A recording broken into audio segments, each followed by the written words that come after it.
Good to be with you. This morning's scripture lesson comes from the book of Joshua, chapter 2. Then Joshua, son of Nun, sent 2 men secretly from Shittim as spies, saying, "Go view the land, especially Jericho." So they went and entered the house of a prostitute whose name was Rahab, and spent the night there. The king of Jericho was told, "Some Israelites have come here tonight to search out the land." Then the king of Jericho sent orders to Rahab, "Bring out the men who have come to you, who entered your house, for they have come only to search out the whole land." But the woman took the 2 men and hid them. Then she said, "True, the men came here, but I did not know where they came from. And when it was time to close the gate at dark, the men went out. Where the men went, I do not know. Pursue them quickly, for you can overtake them." She had, however, brought them up to the roof and hidden them with the stalks of flax that she had laid out on the roof. So the men pursued them on the way to the Jordan as far as the fords. As soon as the pursuers had gone out, the gate was shut. This is the word of the Lord. So we are in the last week of our sermon series on some people from the Old Testament. You might remember several weeks ago, we talked about Adam and Eve, and then Joseph, and then Daniel. Last week, we talked about Ruth, Naomi, and Boaz. You might remember from last week, if you were here, that I talked about the genealogy that is at the beginning of the Gospel of Matthew that goes from Jesus all the way back to Abraham. And about a third of the way down in that genealogy, it says that Boaz was the father of Obed by Ruth. Obed was the father of Jesse, and Jesse was the father of King David. So, as we were talking about Boaz and Ruth last week, we were talking about the great-grandparents of King David and an ancestor to Jesus through his father Joseph.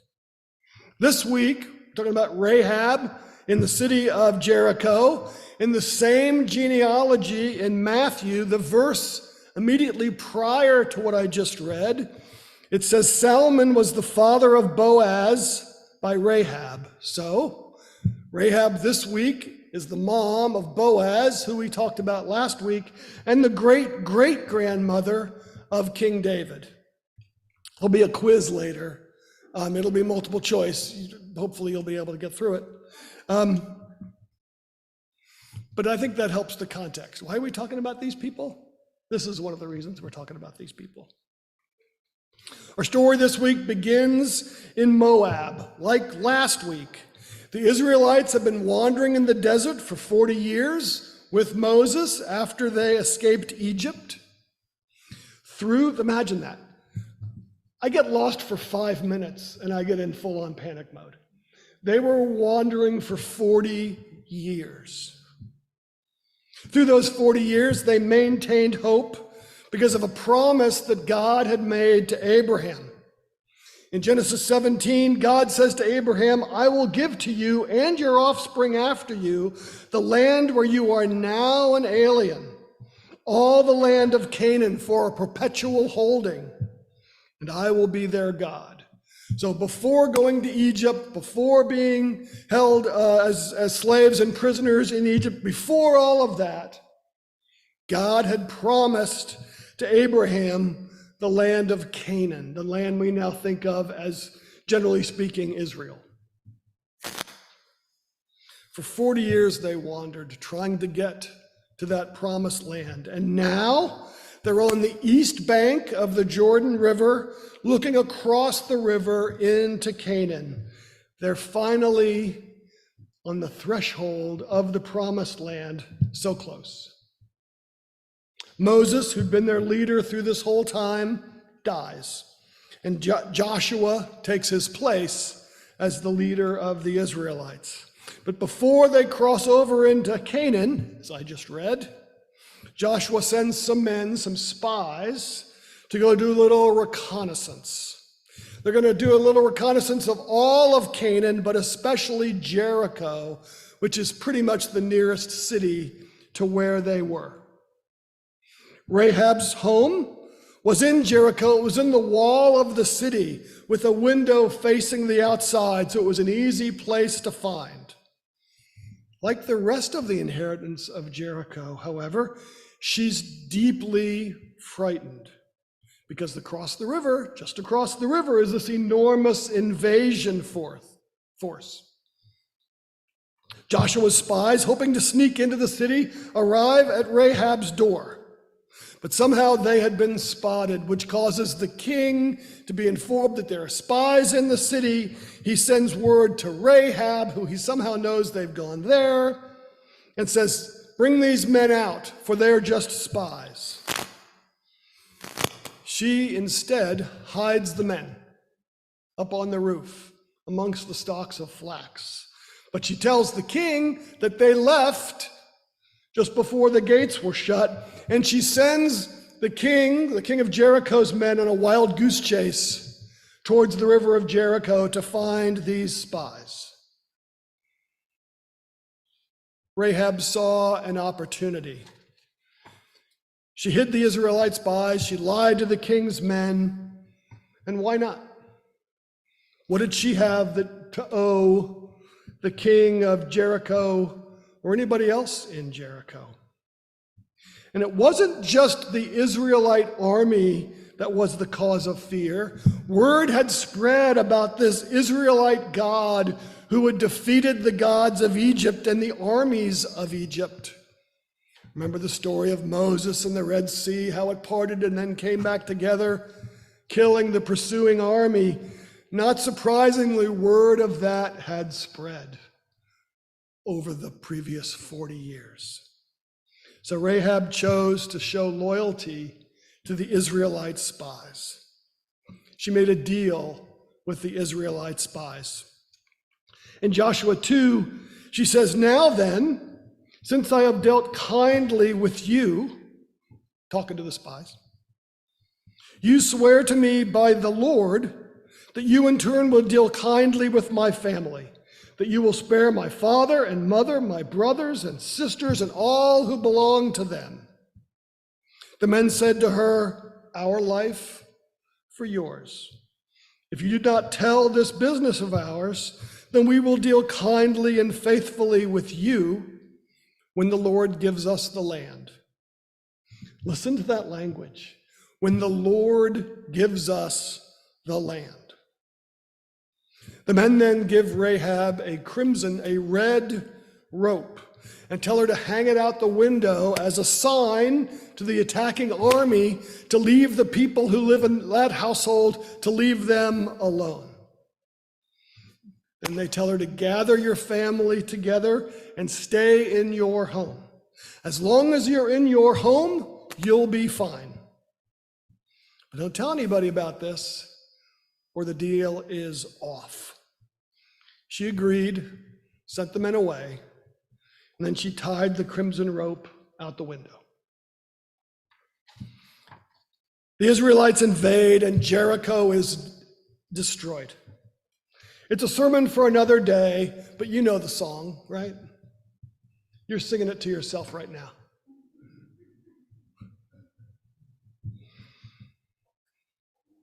After the battle, I was tempted to sing it, but no, I don't know. After the battle, the spies go in and they find Rahab and her family, and they bring them out. Rahab, her father and mother, her brother, her nieces and nephews, her whole family, they bring out and set them up just outside the Israelite camp. Rahab, with her family, and all who belonged to her are spared. And her family lived in Egypt ever since, because she hid the spies that Joshua sent to check out Jericho before they invaded. These first couple of chapters of Joshua really read like a modern day spy novel. But Rahab herself is a complex character, sort of 3 times marginalized in that society from the Israelite point of view. Strike 1, she's a Canaanite. Strike 2, she's a woman. Strike 3, she's a prostitute. At the same time, though, she's clearly the head of her own household. When she's put at risk, she doesn't seek to save herself. She seeks to save her mother, her father, her brothers, her nieces and nephews, her sisters, everybody. We can look down on her because of her profession, but perhaps she didn't have a whole lot of options. Remember, we're talking about 1100 BC to 1400 BC. The roles of women was very narrowly prescribed. She was just trying to survive. And she retained great love and loyalty to her family through all of the hills and valleys and difficult circumstances that life presented to her. Let's pause for a minute and talk about war and genocide in the book of Joshua. The tribes of Moses were held captive in Egypt. Then they escaped with God's help. They wandered for 40 years in the desert, dreaming of getting to the promised land. And in the beginning of Joshua, it says that God said to Joshua, "Cross the Jordan into the land that I am giving to the Israelites. Every place that the sole of your foot will tread upon, I have given to you, as I promised to Moses.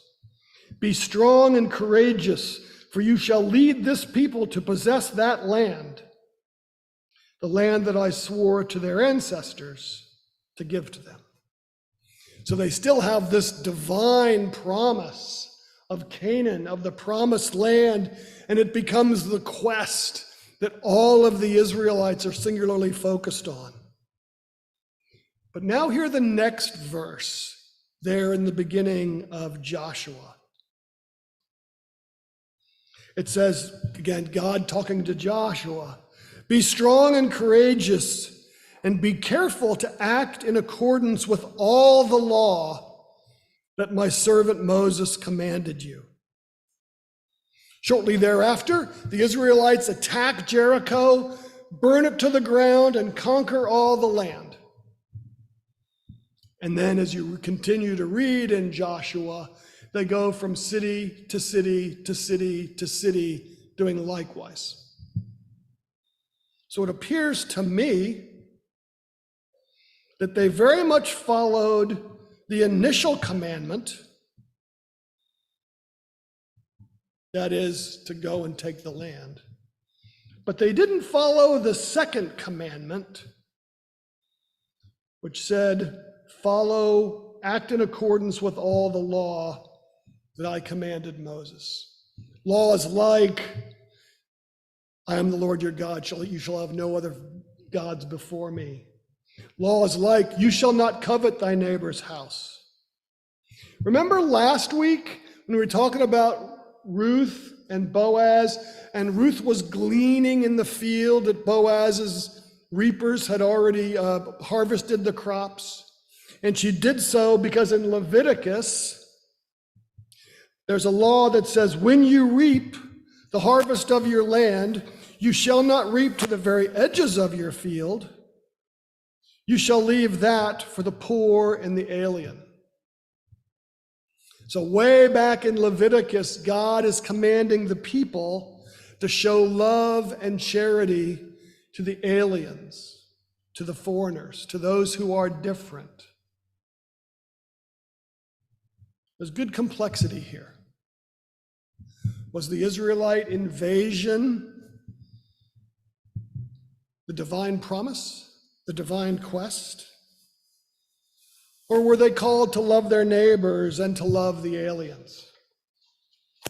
Again, to the Israelites, Canaan was the promised land. It had been promised to Moses way, way, way back in the times of Genesis. The problem is that Canaan was already inhabited by people who couldn't care less about Israel's theological claim to the land. They already lived there. to receive their promised land, Israel had two choices: to fight militarily or to negotiate, accommodate, compromise with those who were already there. As you read Joshua, it's pretty clear that Joshua chose the former. He chose to attack, and they went town to town to town, acclaiming their land. So again, to me, Joshua was heeding the first part of God's claim and disregarding the second. Now, there's violence and genocide throughout the book of Joshua. Was this divinely ordained by God? Or were these the acts of people who wanted to take what they thought was theirs regardless of the circumstances? It's a complicated story. Life is complicated. I don't have all the answers here, and I'd be interested in your take. But clearly there's a conflict between this divine quest of the promised land and the other commandments given about love for neighbor, love for alien, charity to those around you. Back to Rahab. Rahab is trapped. On one side, she's got the king of Jericho. On the other side, she's got the Israelite army who are about to attack. And she had learned about this God of Israel who was unlike any other God she'd ever heard of or seen before. The other gods she knew were pagan deities who supposedly controlled the weather or the crops or fertility. And there was even a process by which you could negotiate with those gods through offerings to increase your position with them. Pretty clearly, this Israelite God was not one of those gods and was not a God to be trifled with. So Rahab negotiated with the spies to ensure her family's survival. And in doing so, she gained her safety. She gained the safety of her family, all of them. And she received a new life amongst the Israelites. And she moved towards being a part of that Israelite community. Rahab left a life of desperation in Jericho and became the wife of Salmon, the mother of Boaz, and the great-great-grandmother to King David, and so on. As I was looking at this, I was wondering whether the story of Rahab didn't influence the way Boaz treated Ruth. If he knew his mother's backstory, did that lead him to be all the more generous to Ruth and Naomi? I think so. Last words, the crimson rope. The crimson rope that the Israelite spies gave to Rahab to hang out her window to communicate to the attacking army that the people who lived in that house were allies and were to be left alone. Generations before, in Egypt, the Jewish people who were in exile in Egypt were saved from God's vengeance by smearing the red blood of the lamb on the doorposts. And that way, when the vengeance of God came swooping down, it would be known that those people were allies and to be spared, and the attacking angels were to pass over that house and spare all that's inside. Today, we too are spared by the blood of the Lamb, the blood of Christ. Like Rahab, the blood of the Lamb, or the crimson rope, if you will, enables us to have a new life for ourselves, for our families, and for those around us. Praise be to God. Amen.